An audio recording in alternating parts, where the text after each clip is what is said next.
Ego is not the enemy.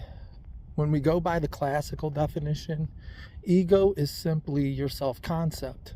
So when I say I, me, my concept of self, that is what is my ego. So when we're talking about self-esteem, your ego can be deflated or inflated.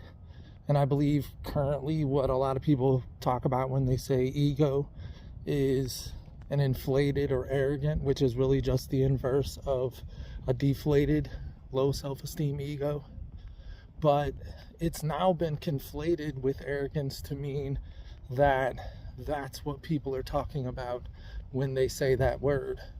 And it's frustrating because it makes something that is a concept of the self and a concept of how we identify into something wholly bad, and that's simply not the case.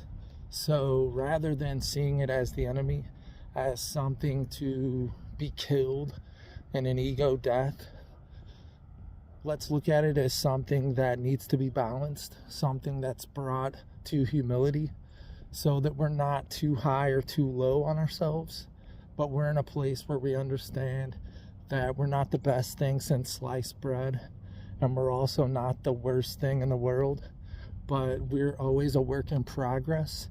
And let our self-concept reflect that, so that we can understand that we're always in a state of learning, in a state of growing and maturing and understanding more about ourselves and the world around us, so that we can stop making something like I, me, my the enemy, and instead use ego as a tool for the benefit of the world around us.